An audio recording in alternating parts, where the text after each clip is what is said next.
this my talk we present some recent results on method of analysis developed at CNR for the determination of T2 and HT2 toxin cereals.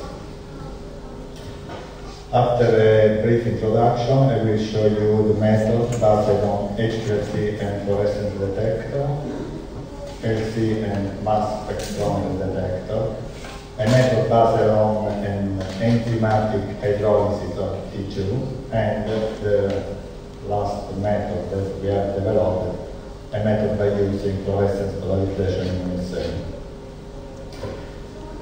T2 and HT2 toxin are contaminants of mainly of oats, but also is present in wheat, maize, barley, and rye. And the fungus that produce this toxin are Fusarium sporotrichyolides, Fusarium pura, Fusarium ansexia, Fusarium acuminatum.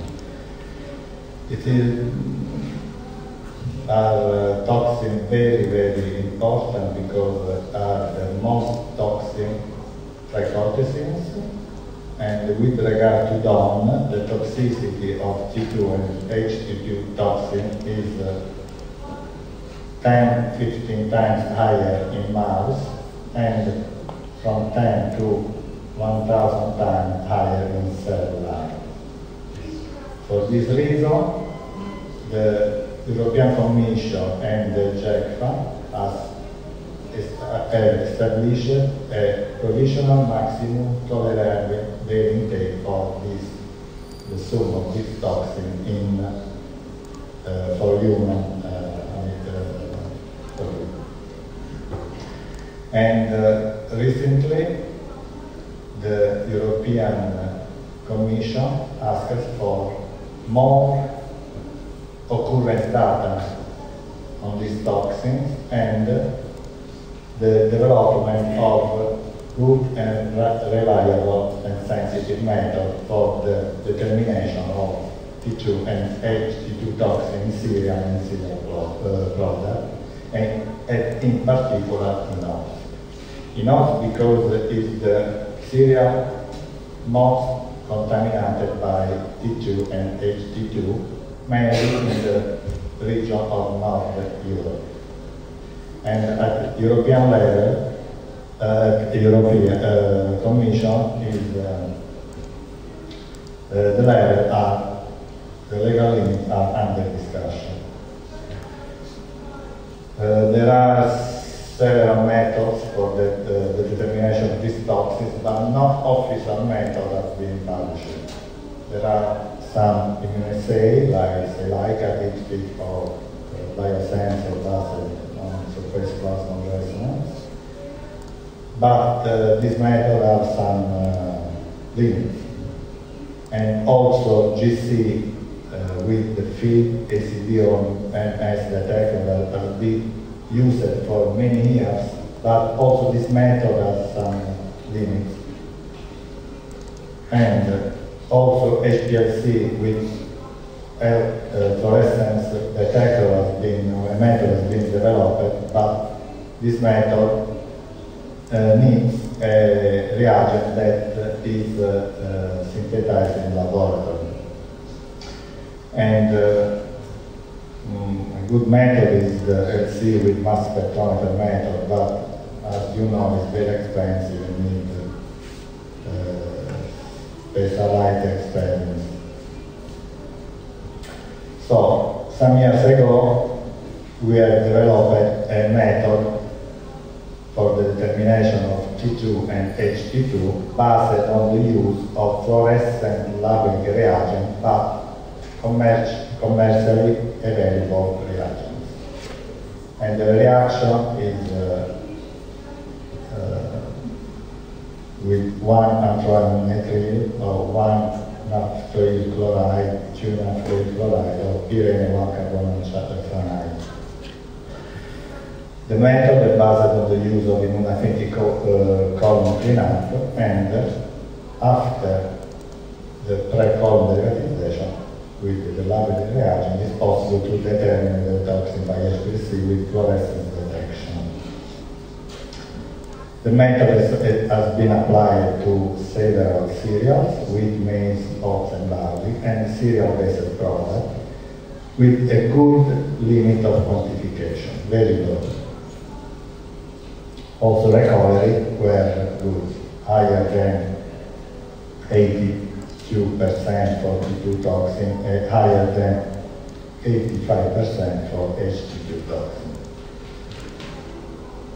These are typical chromatograms of wheat and oat contaminated with T2 and H2 toxin after derivatization with one anthraquinone. We have developed also method based on liquid chromatography mass spectrometer by using the SPA column, and we found again some matrix effect for the cereal that we have analyzed, but it's possible by using internal standard to avoid the matrix assisted calibration curve. And also for this method we obtained good limit of quantification and very good recovery. This is a typical chromatogram of an hot extract naturally contaminated with T2 and H2 toxin. In addition, we have developed also an LC-MS and tandem mass spectrometry method by using immunoaffinity column cleanup. This method was developed because we have a limit with other methods to analyze the milling fraction of the wheat. And this method has been used for study the distribution of this toxin during the milling process. The method was at a good recovery and limit of detection, and we observed that the most amount of toxin are concentrated in the screenings, in the brown, in red dot, and a good degrees of toxin content was observed from wheat to semolina, more than 90%. In addition, we have found that it's possible to have the selective acetylation of T2 toxin by using matrix extracts that contain some carboxyesterases that are commonly present in cereals. This method has been used for develop this reaction has been used for develop a method by using an extraction with buffer, phosphate buffer. And in our opinion, at hand you have the conversion T2 in H2 toxin, and you go to analyze only the H2 toxin. So this method, in our opinion, is good for application in antibody-based method if you have antibody that have cross-reactivity only for H2. Recovery was very good for maize, wheat, and oats, and the limit of quantification was very high. This approach is not wrong, because the total content of T2 and H2 is in line with the incoming EU legislation requirement. The future limit for T2 and H2 will be for the sum of T2 and H2.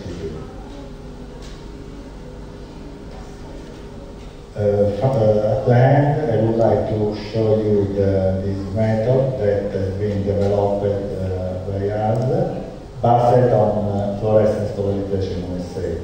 As Professor Eremi said, it's important to have good antibody, a good tracer, to have good sensitivity and of the method.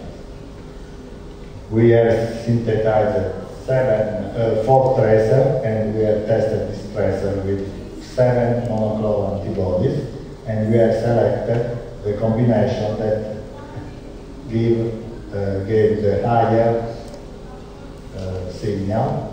So we selected this combination, this with this tracer with this antibody with this tracer.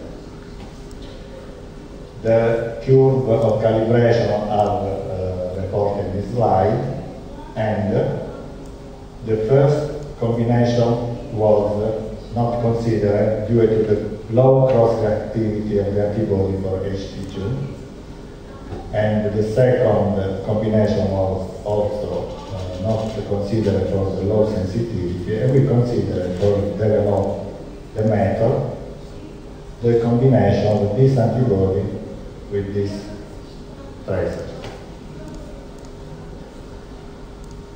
This tracer had no this antibody had no cross-reactivity for the most common mycotoxin found in cereals, and only a very low cross-reactivity for neosporin. We have developed a very simple method in which the detection limit was 8 ppb as the sum of T2 and HT2 toxin. Recovery were higher than 96%, precision was less than 8%, the time of analysis was less than 10 minutes, and the linearity range was between 10 and 100 ppb. In this figure, you can observe the good correlation that we have found when results where the content of T2 and H2 toxin were compared by HPLC and by the fluorescence immunoassay. In conclusion, I would like to show you some advantages and disadvantages of the method developed.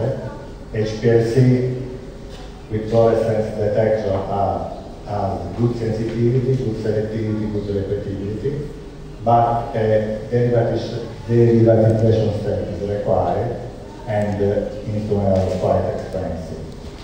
With LC-MS we have high sensitivity. The method is the method of confirmation, and no derivatization is required. Using immunoaffinity cleanup, you can use this method for a large number of matrices. By using enzymatic hydrolysis, the sensitivity is increased. The method based on FPIA, in our opinion, is the best because it's very rapid, no cleanup required. The sensitivity is very good, 8 ppb is a good sensitivity for this technique, and it's possible to analyze a large number of samples per day, and the equipment are very inexpensive. But the limit is that in some cases, like oats, we can observe, we are working now on oats, but we observe a large matrix effect. And the only limit is that you cannot, it's not selective, but you determine the sum of T2 and HT2. Okay, I thank you.